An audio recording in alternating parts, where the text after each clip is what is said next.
Manusia sering banget melibatkan Tuhan dalam berbagai pembicaraan.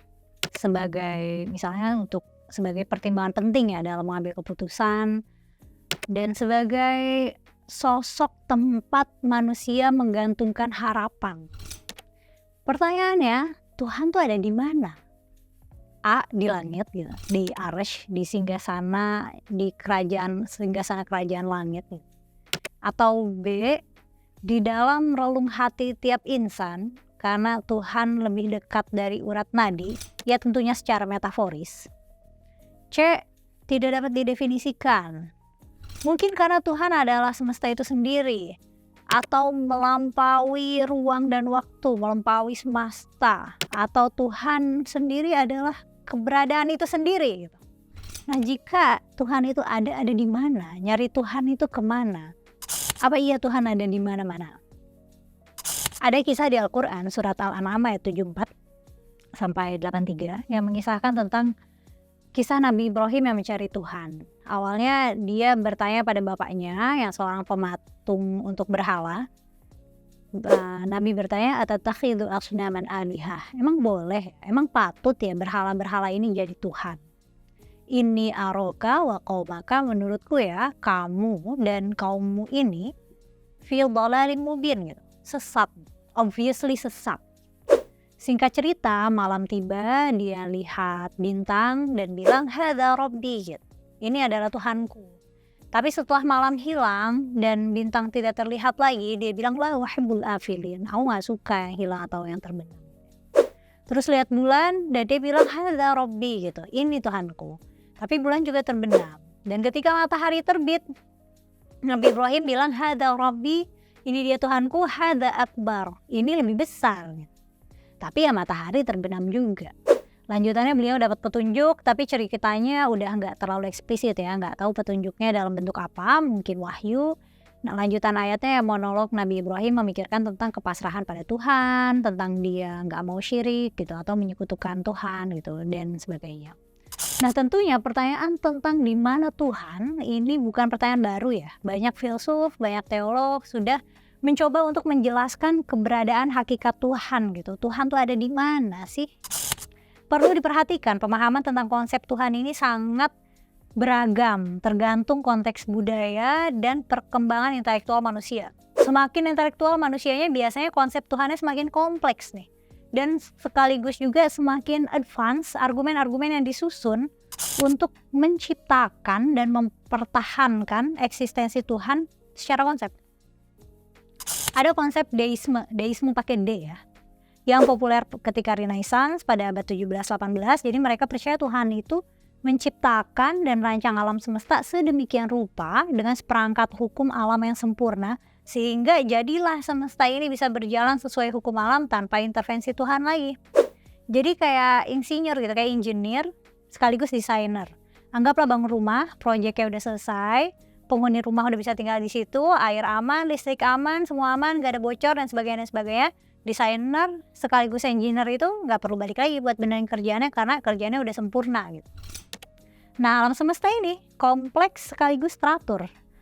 Tuhan deisme ini menggambarkan Tuhan itu seperti cosmic engineer, pencipta semesta, insinyur semesta gitu. Jadi nggak ada mujizat, nggak ada keajaiban karena itu nggak sesuai dong dengan desain hukum alam.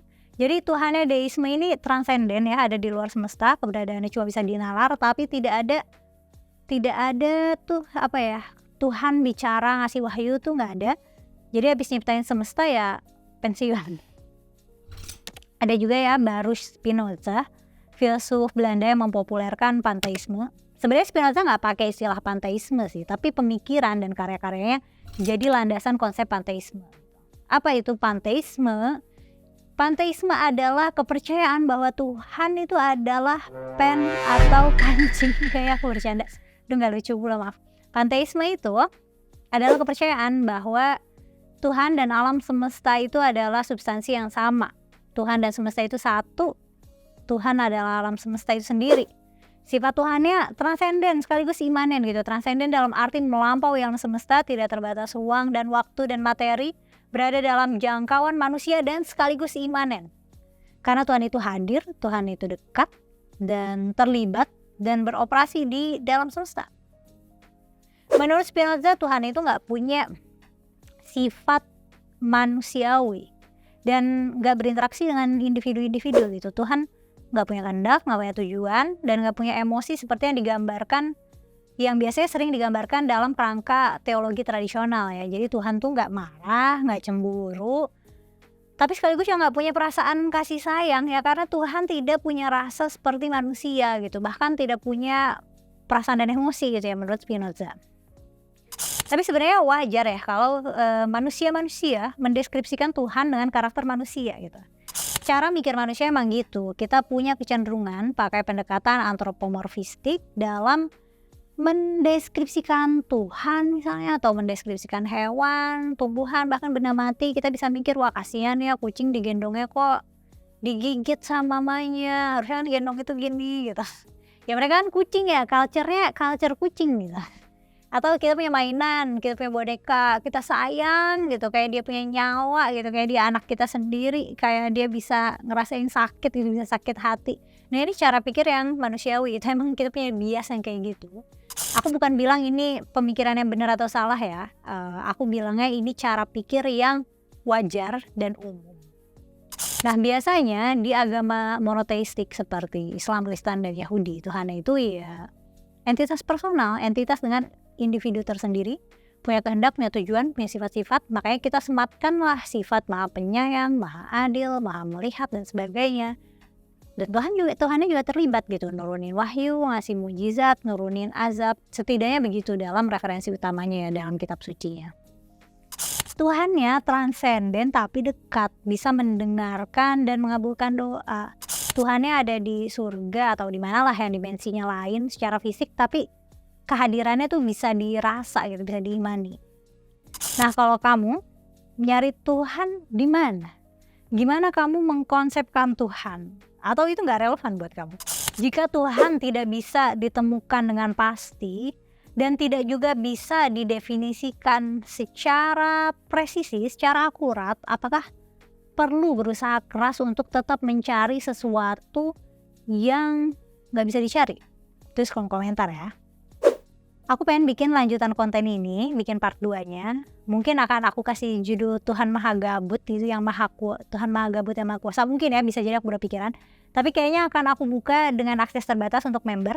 Buat teman-teman penonton yang belum tahu, aku punya konten-konten eksklusif untuk member yang aku kurasi berdasarkan tingkat sensitivitasnya.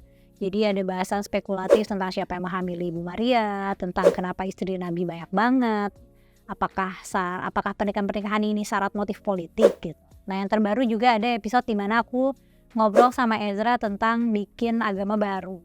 Sebenarnya itu bukan konten bikin agama baru ya, tapi lebih ke agama secara konsep tuh bisa-bisa aja kita bikin-bikin gitu.